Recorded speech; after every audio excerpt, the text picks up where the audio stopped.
Hello, ladies. We are back with our fifth and final daily tip, health tip. And today we're actually going to talk about something I call our big why.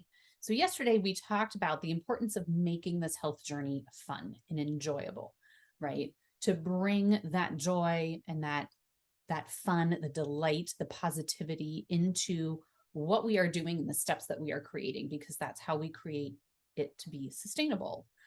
The other piece of this that's really important and is somewhat related to that is this idea of knowing why you're doing something. Right? If we just embark on a journey and we don't know why we're going there, we don't know why we're making changes, it's really easy to just stop. There's no motivation, there's nothing pulling us along. All of us are going to have mornings where we wake up. Maybe we haven't slept well that night. Maybe things are just feeling a little bit hard. Maybe there's something that day that we don't want to have to deal with. Maybe we're fighting off a cold or we're sick, right? Maybe something happened in the world that's kind of getting us down. There's going to be days, because the life happens, there's always going to be days where we just don't feel like doing it anymore. We just don't want to. We just want to sort of say, to heck with it. I'm done. I want a day off. I don't care anymore. We all have those moments. We all need to expect that we will have those moments because they will happen. So, in those moments, how do we continue to say, okay, this is a hard day, but I can still do things that are positive for myself? I can still pay attention to my health. I can still pay attention to how I'm feeling. How do we get ourselves into that space where that doesn't feel hard or as hard? And the key to that is to have what I call your big why. Why are you going through this health journey? Why do you want to change your health? Why do you want to live more vibrantly? Why do you want to live feeling more free? Why do you want to release the weight that you are carrying around right now? Why? Because you don't have to. Nobody is forcing you to. You could continue with the health, with the life, with the feeling, with the mental health, the emotional weights, the physical weights, right? You could continue with all of that. So, why are you here? Why are you wanting to do it differently? Why are you wanting to feel different? It's really important for us to define that. And the more we define it, the more it will work for us, the more it will motivate you on those days where you just kind of don't want to do it anymore. So it's really, really important. So my invitation to you today is to start defining your big why. And this is how I recommend you do that. I actually think that it's really helpful to have multiple big whys. I think that it's helpful to have a selfless big why. If you are a parent, oftentimes our selfless big why is our children. We want to be healthy and strong and playful for our children. We want to be able to go and do things with them. We want to show, for me, I have 2 daughters. I want to show them what it's like to feel good in your body, that it's possible to do that, even when you have some bumps and bruises from life. I want to show them that you can be strong, independent, interdependent, right? You can have beautiful relationships. You can set your life up the way that you want to, and you can be a wonderful advocate for the world. All of these things, it's a huge motivation for me when I look at my daughters every day. That is my selfless why. So it can be your children, it can be your community, it can be your work. There's so many options for a selfless why. And usually it's pretty easy for us to come up with one of those. Why do you want to feel better? How is that going to benefit other people around you? That's your selfless big why.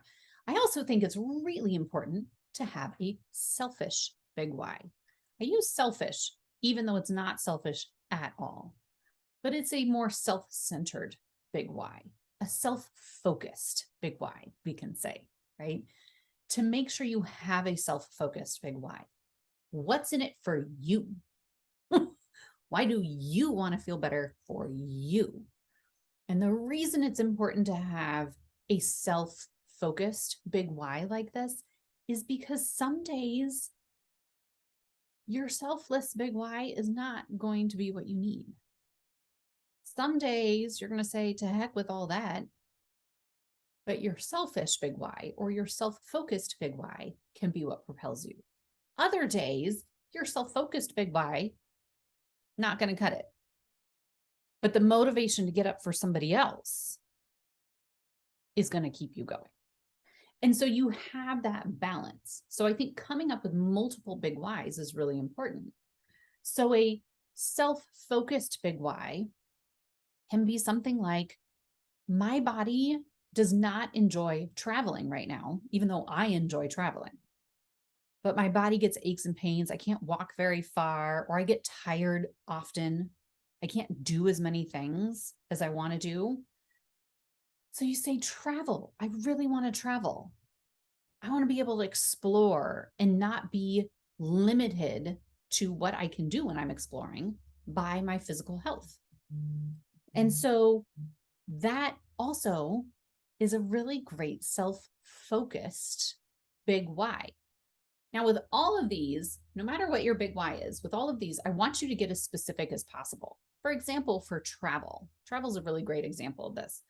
It's not enough to just say, oh, I want to travel. I want to know where you want to travel, what you want to do when you're traveling, who you're traveling with, when is this going to happen? When we can put parameters around it, it becomes more real. And when it becomes more real, then we can envision it. It's like you want to be able to taste it, right? When you can do that, then it becomes powerful. Then it becomes a real motivator. And then it will work its magic for you.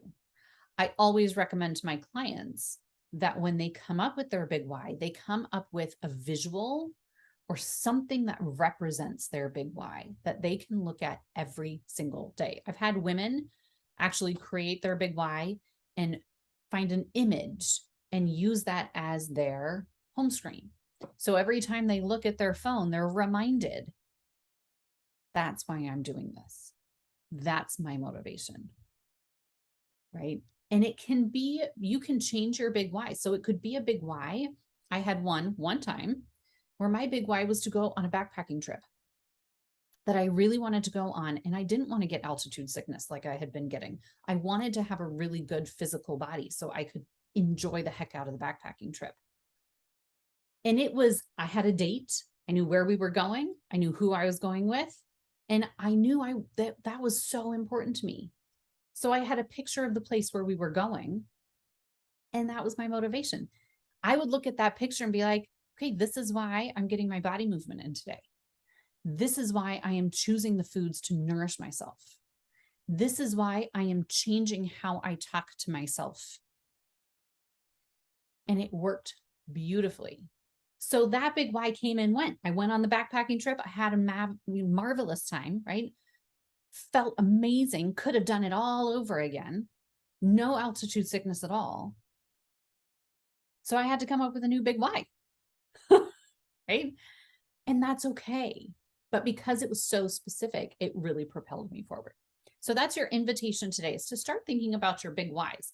I want you to think about both a selfish or a self-focused and a selfless, an other focused.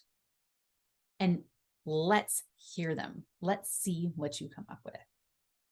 So this is wrapping up our week of your daily healthy tips. I will see you at the workshop. If you still have not registered, make sure you click the link to register. We'll be there. We're going to keep diving into all of this stuff. We're going to talk about what holds us back and how do we shift that so you can keep moving forward, keep creating these steps. And what do those steps look like? And then you will walk away with your plan for what is your next step. What do you need to do next on your health journey? So I cannot wait to see you there. It's going to be a fabulous workshop. Mwah. Have a beautiful rest of your day.